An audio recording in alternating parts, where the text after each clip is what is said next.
Assalamualaikum warahmatullahi wabarakatuh. Di video kali ini saya akan membahas cara mengatasi sebar data, teman-teman.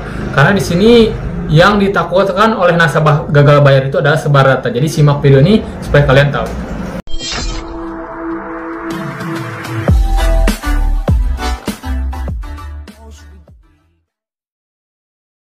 Oke, sebelum saya bahas lebih lanjut tentang informasinya yang baru bergabung di channel ini, bantu channel ini untuk berkembang dengan cara klik tombol subscribe yang ada di bawah dan juga bunyikan notifikasi loncengnya supaya saat upload video terbaru kalian mendapatkan pemberitahuannya. Karena di channel ini juga saya mengadakan program bebas hutang. Program ini saya ingin sekali jalankan yang mudah-mudahan terjalan bisa berjalan di tahun ini. Jadi support channel ini, kawal channel ini untuk menjalankan program bebas hutang ini, teman-teman ya. Oke, kita lanjut membahas topik kali ini. Di sini banyak sekali nasabah yang memang ketakutan dengan sebar data, karena jika disebar datanya itu mungkin akan membuat kita malu ya, terutama yang memang masih baru gagal bayar.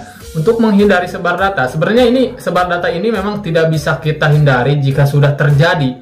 Jadi di sini saya ingin menghimbau untuk teman-teman untuk menghindari, mengantisipasi dari awal supaya tidak sebar data.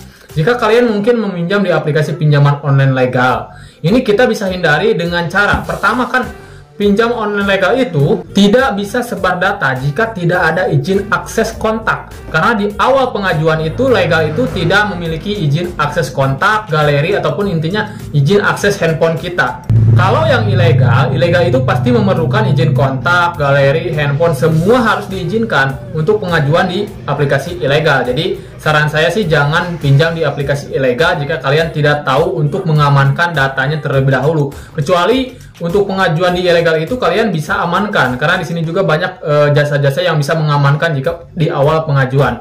Nah, jika kalian pinjam di yang legal, pastinya ini tidak ada yang namanya izin akses kontak, galeri, ataupun handphone kalian ya, izin handphone kalian.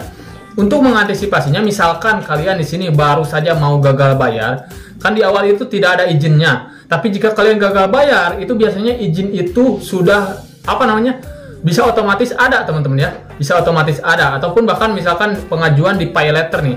Kalian punya aplikasi yang pay letter, lalu mengajukan pinjaman tunai. Nah, biasanya izin itu langsung diizinkan. Nah, untuk menghindari ini, kalian jadi perhatikan terlebih dahulu untuk izin aksesnya, teman-teman. Sebelum kalian gagal bayar. Misalkan kalian memang, ini sudah tidak sanggup bayar nih, akan gagal bayar. Nah, kalian harus perhatikan untuk izin aksesnya. Supaya apa? Supaya memang tidak ada yang namanya sebar data itu tadi, teman-teman. Nah, tapi kalau sudah sebar data, ini repot, teman-teman ya. Ini mungkin kita bisa antisipasi dengan cara bilang ke orang yang memang sebar data itu supaya tidak merespon ataupun bilang tidak kenal, supaya juga tidak ada teror. Jadi cukup satu kali misalkan sebar data, misalkan mengancam satu kali, udah dia akan hilang lagi, teman-teman, seperti itu. Dan juga bisa juga dibilang di status WhatsApp, misalkan status Facebook, teman-teman, jika ada yang meneror ataupun menagih hutang atas nama saya, bilang saja tidak kenal, karena itu bukan saya. Bilang seperti itu juga bisa, teman-teman. Ini untuk mengantisipasinya, teman-teman, supaya tidak ada teror-teror berlanjut, teman-teman, seperti itu. Karena kalau jika sudah terlanjur sebar data, ya bilang saja ke orang yang memang disebar datakan itu, bilang saja tidak kenal supaya dia itu tidak diteror, seperti itu, teman. Jadi untuk sebar data ini memang tidak bisa dihentikan jika memang sudah sebar data. Jadi di sini kalian harus antisipasi dari awal dulu seperti yang tadi saya bilang, teman-teman, seperti itu. Nah, di sini waktu sebar data itu biasanya di antara 2 bulan ataupun 3 bulan kita gagal bayar. Kalau kita baru gagal bayar itu biasanya tidak akan sebar data, mungkin hanya kontak darurat saja yang dihubungi, tapi untuk di luar kontak itu tidak akan, teman-teman. Tapi jika di awal kalian tidak merespon sama sekali, ada kemungkinan mereka itu bisa sebar data lebih cepat, teman-teman, seperti itu ya.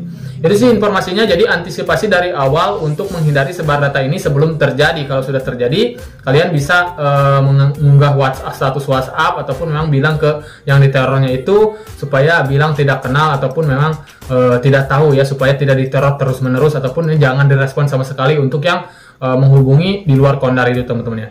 Itu sedikit informasinya, teman-teman, mudah-mudahan bermanfaat ya, teman-teman. Saya pamit, akhirul kalam. Assalamualaikum warahmatullahi wabarakatuh.